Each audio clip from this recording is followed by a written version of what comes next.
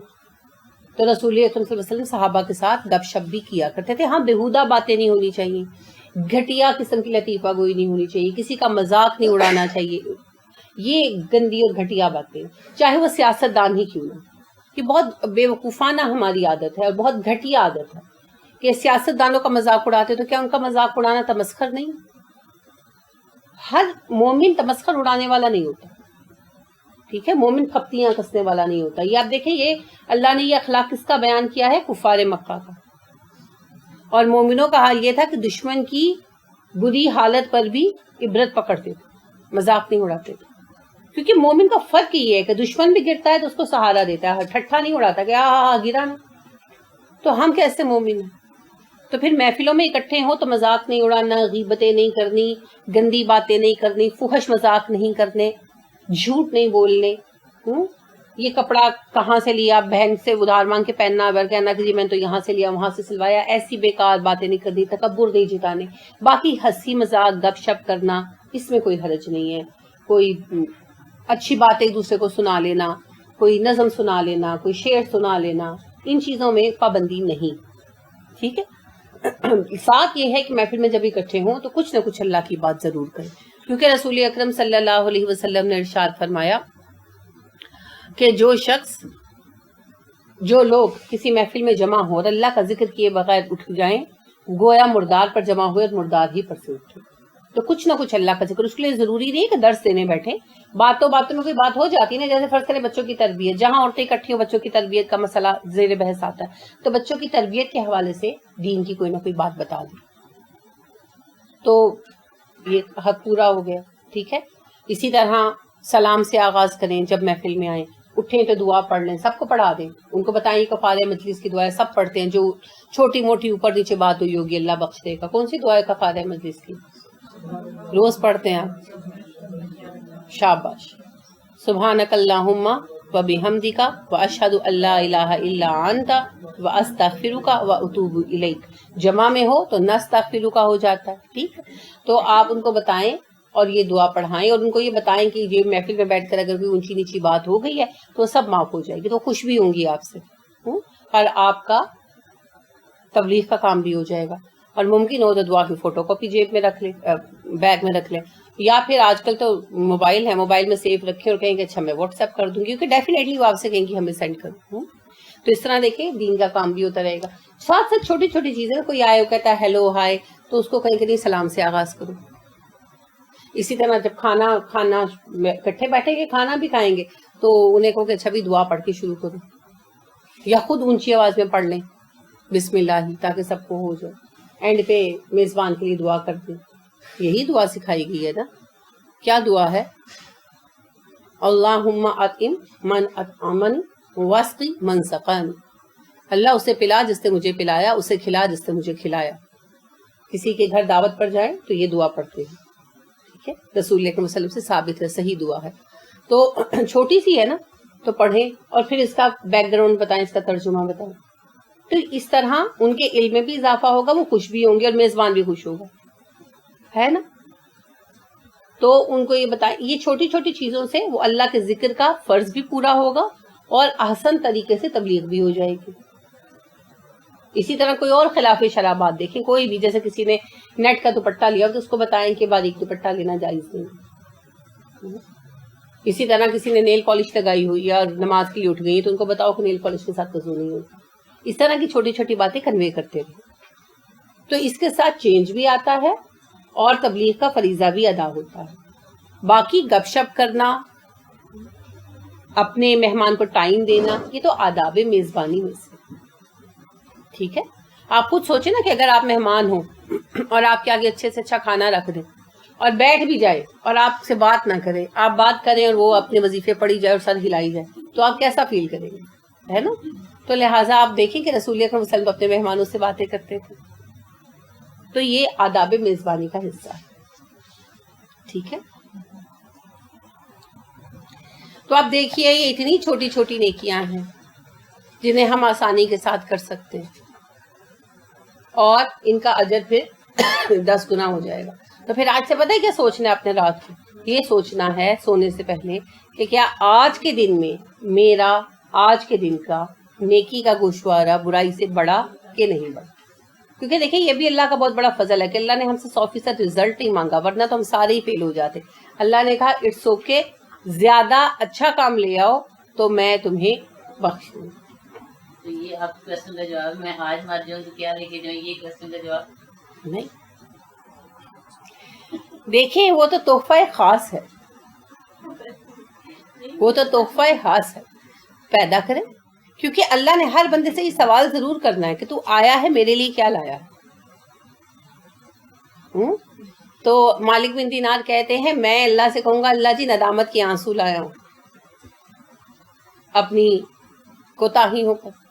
تو یہ سوال ہر انسان سے ہونا ہے، تو اس پر سوچ. آپ کسی کے گھر جاتے ہیں تو کچھ لے کر جاتے ہیں نا، ڈیفینیٹلی. بس یہی بات ہے کہ جب اللہ کے پاس جائیں گے تو یہ سوال ہوگا قیامت کے دن ہر بندے سے. تو اس کا جواب تو خاص سوچنا ہے. واہ اور ہم وہ لا نہیں یظلمون ظلم کیے جائیں گے. واہ حرف عطف ہے، ہم ضمیر ہے، جمع ہے، مذکر ہے، غائب ہے. لا نہیں حرف نفی ہے اور یظلمون کیا ہے؟ فعل مضارع جمع مذکر غائب اور پیسو وائس. یظلمون نہیں ہے، یظلمون. وہم لا یظلمون، وہ ظلم نہیں کیے جائیں گے. یعنی جس کی نیکیاں زیادہ ہیں اس کے حساب میں گڑبڑ کر کے اس کا مرتبہ گرایا نہیں جائے گا، اسے ضرور جنت ملے گی. ٹھیک ہے. کوئی کہہ دیجئے اننی، بے شک مجھے. انی سے اننی شدت اظہار ہے، مجھے ہی، بے شک مجھے ہی. انا بے شک والا اور نی ضمیر ہے. اننی بے شک مجھے، ہدانی ہدایت دی مجھے. ربی میرے رب نے، الا طرف، صراطن راستہ، مستقیمن سیدھا، صراطن مستقیمن، صراطم مستقیمن تھا. الا نے جر دے دی، الا حرف جر ہے. الا حرف جر ہے، صراط مستقیمن دونوں اس میں مجرور ہیں، اور الا صراط مستقیمن کیا ہے؟ مرکب جاری. اور الا کو چھوڑ دیں تو صراط مستقیمن مرکب توصیفی بھی ہے. پتہ ہے کیوں؟ صراط راستہ ہے، مستقیم اس کی صفت. بے شک مجھے میرے رب نے سیدھے راستے کی ہدایت دی ہے. دینن دین کی، قیامن جو بالکل سیدھا ہے، قائم سے قیامن ہے، سیدھا درست. قائم جو چیز ہوتی ہے کیسی ہوتی ہے؟ سیدھی کھڑی ہوتی ہے نا. تو دینن قیامن بالکل درست دین، سیدھا دین. اور یہ بھی دو دین کی صفت ہے قیم، تو مرکب توصیفی ہے.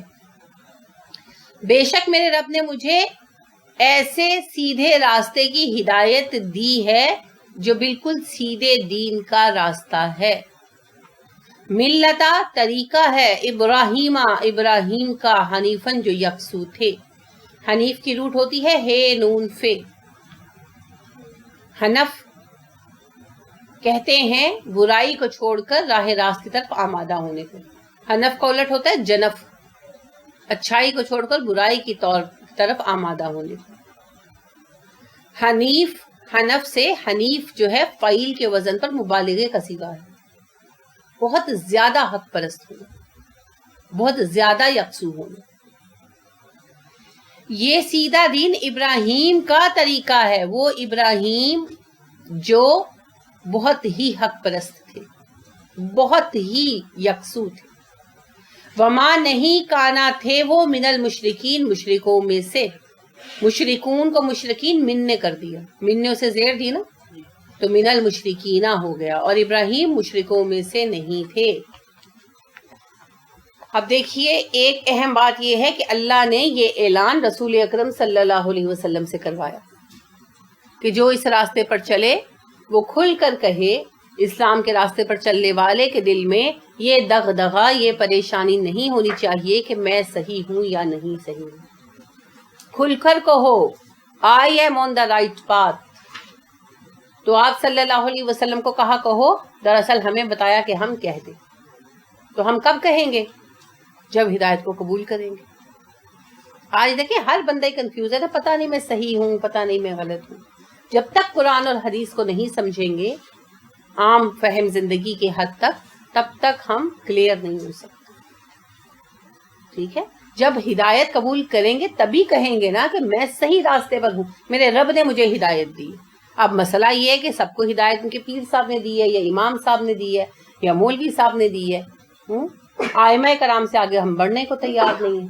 تو اللہ کی ہدایت ہم تب قرار دیں گے جب ہم قرآن اور رسول اکرم صلی اللہ علیہ وسلم کی سنت کو، حدیث کو اپنائیں گے، پھر ہم کہہ سکیں گے اننی ہدانی ربی، میرے رب نے مجھے ہدایت دی۔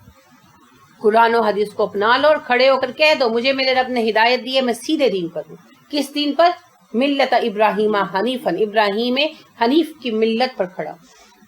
تو یہ آپ سب کے لیے، میرے لیے، ہم سب کے لیے پیغام ہے، کیونکہ یہ اعتراض بار بار آتا ہے نا، تسی نواں دین کڈے، تانوں نواں قرآن ملیا۔ نہیں، ہم اپنے رب کی عطا کردہ ہدایت پر ہے، ہم ابراہیم حنیف کے دین پر۔ اچھا اب ابراہیم کا ہی دین کیوں؟ موسیٰ کا کیوں نہیں؟ عیسیٰ کا کیوں نہیں؟ یکسو تھے۔ یہ تو ہماری ایک محبت کی بیان کردہ ریزن ہے نا۔ دیکھیں سارے ہی نبی حنیف تھے۔ ابراہیم علیہ السلام کی بہت خصوصی صفت آئی ہے، ان میں یہ صفت بہت زیادہ تھی، بہت زیادہ تھی، لیکن ویسے ہر نبی ہی مسلمان تھے اور اللہ کی طرف یکسو تھے۔ مگر آپ کو پتہ ہے عیسیٰ علیہ السلام کی طرف عیسائیت جوڑ دی گئی، موسیٰ علیہ السلام کی طرف یہودیت جوڑ دی گئی۔ اور پھر اگر عیسیٰ علیہ السلام کا دین کہا جاتا تو عیسائی کہتے ہمارے گھروں میں ہے، اور یہودی کہتے ہمارے گھروں میں ہے۔ عیسیٰ علیہ السلام کے دین کو قرار دیا جاتا کہ عیسیٰ کا طریقہ ہے تو عیسائی کہتے ہیں ہمارے گھروں میں ہے، یہودی جھٹلاتے۔ اور اگر موسیٰ علیہ السلام کا طریقہ قرار دیا جاتا تو یہودی اپنا لیتے اور عیسائی جھٹلاتے، اور پھر کفار مکہ بھی بدعت، کیونکہ کوئی کسی سے جڑا کوئی کسی سے۔ ابراہیم علیہ السلام وہ واحد نبی ہیں جن کو سارے ہی اپناتے ہیں، ہے نا۔ کفار مکہ کہتے تھے ہم دین ابراہیمی پر ہیں، یہود کہتے ہیں آج بھی کہتے ہیں ہم دین ابراہیمی پر ہیں، عیسائی کہتے ہیں ہم دین ابراہیمی پر ہیں، اور ہمارا دعویٰ ہے کہ ہم دین ابراہیمی پر ہیں۔ تو دین ابراہیمی پر بس وہی ہیں جو قرآن و سنت پر، ٹھیک ہے۔ تو اس لیے اللہ رب کریم نے کہا، ایک تو بالکل یہ اعزاز ہے ابراہیم علیہ السلام کا۔ اللہ رب کریم نے کہا نا وَإِذِ ابْتَلَىٰ إِبْرَاهِيمَ رَبُّهُ بِكَلِمَاتٍ فَأَتَمَّهُنَّ قَالَ إِنِّي جَاعِلُكَ لِلنَّاسِ إِمَامًا۔ جب ہم نے ابراہیم کو آزمایا، ابراہیم کے رب نے آزمایا ابراہیم کو کچھ باتوں کے ذریعے، ابراہیم نے پورا کر دکھایا، تو پھر رب نے اس سے کہا انی جاعلک للناس اماما، میں تجھے لوگوں کا رہنما بناؤں گا۔ تو یہ اعزاز ہے ابراہیم علیہ السلام کا حنیف ہونے کی وجہ سے، بالکل صحیح کہا آپ نے۔ تو دوسرا سبب یہ ہے کہ انبیاء کرام علیہ السلام سب اسلام ہی لے کر آئے، مگر ان کے وفات پا جانے کے بعد ان کی امتوں نے دین کو بدل کر فرقے بنا دی، جیسے ہم نے بنا لی۔ اس کے بعد یہ ہوا کہ ہر کسی نے اس فرقے کے ساتھ نبی کو جوڑ دیا۔ تو آج اگر ہم کہیں گے کہ موسیٰ علیہ السلام کا دین، تو یہودی رولا ڈالیں گے کہ وہ دین تو یہودیت ہے، حالانکہ وہ ہے نہیں، لیکن وہ شور مچائیں گے۔ اگر ہم کہیں عیسیٰ علیہ السلام کا دین، تو عیسائی کہیں گے کہ وہ شرکیہ مذہب جو ہم مانتے ہیں، حالانکہ وہ ہے نہیں، لیکن شور تو مچائیں گے۔ اور اگر کسی اور نبی کا نام لیا جائے تو پھر اس کی امت کھڑی ہو جائے گی شور مچانے، اور تعلیمات سب کی مٹ چکی ہے۔ تو ایک نبی ایسے ہیں جنہیں سب مانتے ہیں اور جن کی تعلیمات زندہ ہیں، اور جن کے بارے میں کوئی کسی صورت میں نہیں کہہ سکتا کہ انہوں نے شرک کیا، اور وہ ہے ابراہیم علیہ السلام۔ تو اس لیے پھر اللہ نے کہا ملت ابراہیم، ایک تو اپنا وہ عہد اللہ نے نبھایا، انی جاعلک للناس اماما، قیامت تک لیے رہنما بن گئے ابراہیم علیہ السلام، اور دوسرا ابراہیم علیہ السلام کی اس حنیفی کی صفت کی وجہ سے وہ اس قدر ویوڈ ہے کہ آج تک یہودی یا عیسائی یہ نہیں کہہ سکے، حتیٰ کہ کفار مکہ بھی مانتے تھے کہ ابراہیم علیہ السلام بت پرست نہیں ہے۔ کیسی مزیدار بات ہے، وہ خود بھی مانتے تھے کہ ابراہیم علیہ السلام بت پرست نہیں تھے، خود بت پرستی کرتے تھے. ٹھیک ہے، تو اسی لیے پھر اللہ نے کہا ملت ابراہیم، یہ ابراہیم کا دین ہے. تو جو کہتا ہے کہ میں ابراہیم کے طریقے پر ہوں، وہ یہودی ہے، وہ عیسائی ہے، وہ کفار مکہ میں سے کوئی رہا ہو، یا وہ آج ہم لوگ ہیں، تو جو کہتے ہیں میں ملت ابراہیمی پر ہوں، تو پھر اسے ابراہیم کے طریقے پر چلنا ہوگا. اور ابراہیم کا طریقہ مینوان وہی طریقہ ہے جو رسول اکرم صلی اللہ علیہ وسلم کا طریقہ ہے. تو جسے ملت ابراہیمی پر چلنا ہے کیا کرے؟ قرآن اور سنت اپنا، کیونکہ رسول اکرم صلی اللہ علیہ وسلم نے 100% اسی رستے کو فالو کیا جو ابراہیم علیہ السلام کا طریقہ تھا. ٹھیک، اور ابراہیم علیہ السلام کی تو صفت ہی ایک ہے، یکسوئی، اللہ کے سوا کسی کو نہ پکارنا، کسی سے نہ ماننا. اور اس کے بعد ہمارے اپنے نبی صلی اللہ علیہ وسلم ساری زندگی توحید پرست رہے نا، ساری زندگی، نبوت سے پہلے بھی. اور یہ کہا کفار مکہ نے، آپ پڑھ بھی چکے ہیں سیرت میں، کہ پہلے بھی تم ہمارے بتوں کی پوجا نہیں کرتے تھے محمد، مگر ہم نے کبھی تمہیں برا نہیں کہا تھا، کیونکہ تم بہت اچھے تھے صلی اللہ علیہ وسلم، لیکن اب تم برائی کرتے ہو تو ہم سے برداشت نہیں ہوتا. تو آپ صلی اللہ علیہ وسلم ساری زندگی حنیف رہے، اور ہم ایسے 2 انبیاء کے ساتھ جڑے ہوئے ہیں براہ راست. ایک ملت ابراہیمی ہے ہم، اور امت محمدیہ صلی اللہ علیہ وسلم. تو ان 2 نبیوں کے ساتھ جڑا ہونا اور پھر شرک کرنا کتنی افسوس کی بات ہے. جی وہی کہ ایسے 2 حنیف نبیوں کے ساتھ جڑے ہونے کے بعد ہم شرک کریں.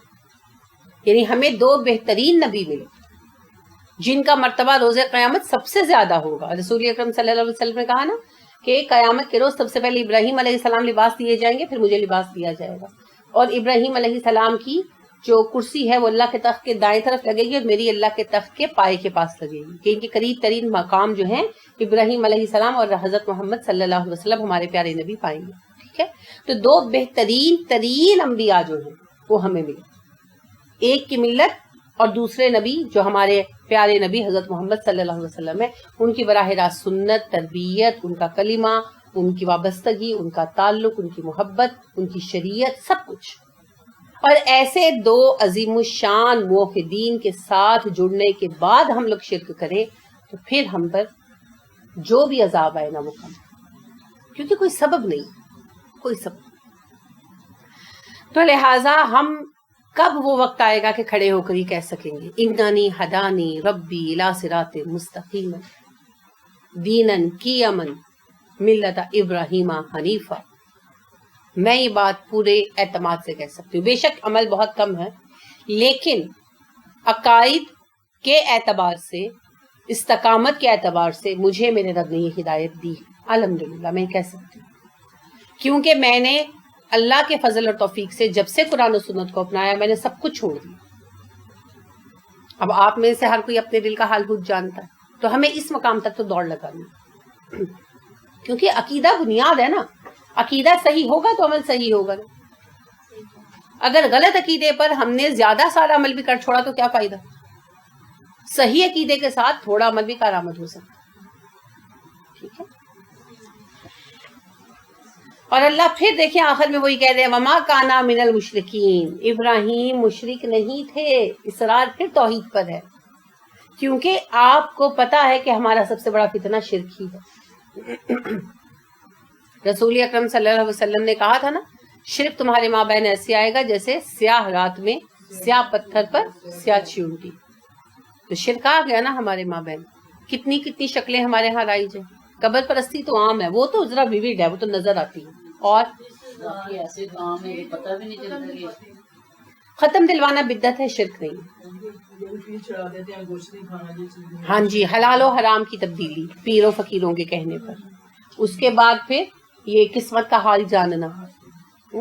حدیبیہ والی حدیث یاد رکھے نا کہ رسول اکرم صلی اللہ علیہ وسلم نے صبح اٹھے فجر کے لیے تو کہا جانتے ہو تمہارے رب نے رات میں کیا کہا؟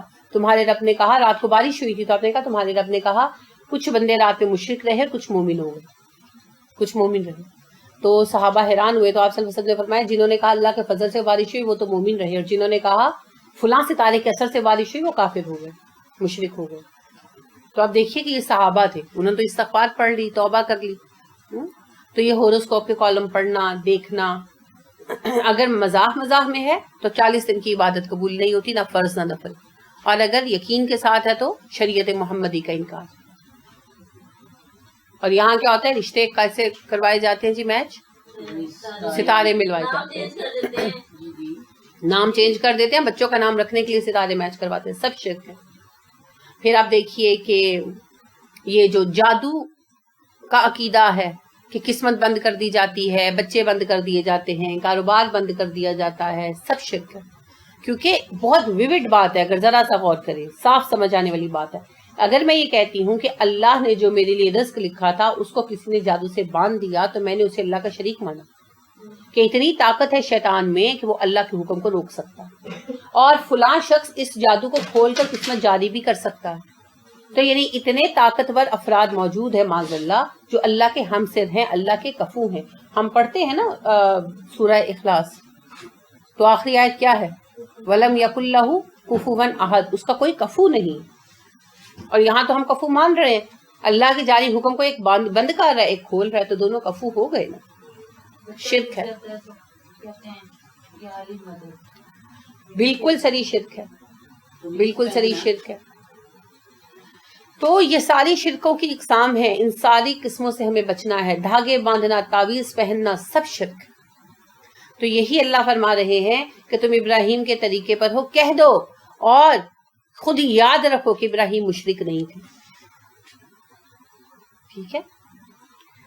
کل کہہ دیجئے، انا بلا شک و شبہ، صلاتی میری نماز، صلا کا لفظ آپ کو پتا ہے، صاد لام واو، صلاتی میری نماز، وا اور حرف عطف ہے، نسکی میری قربانی، یہ کیا ہے؟ ضمیر ہے، اور نسک نون سین کاف، نسک عبادت کو کہتے ہیں، قربانی کو بھی کہتے ہیں۔ نسک کا لفظی مطلب ہوتا ہے عبادت، تو یہ دو چیزوں کے لیے مخصوص ہو گیا یہ لفظ، ایک ارکان حج کے لیے مناسک حج کہا جاتا ہے، اور دوسرا قربانی کے لیے، اسی لیے عام طور پر لکھا ہوتا ہے میری قربانی۔ وَمَحْيَايَ، کیا ہے محیایا؟ ہے یہ حی سے، ٹھیک ہے، حیات سے۔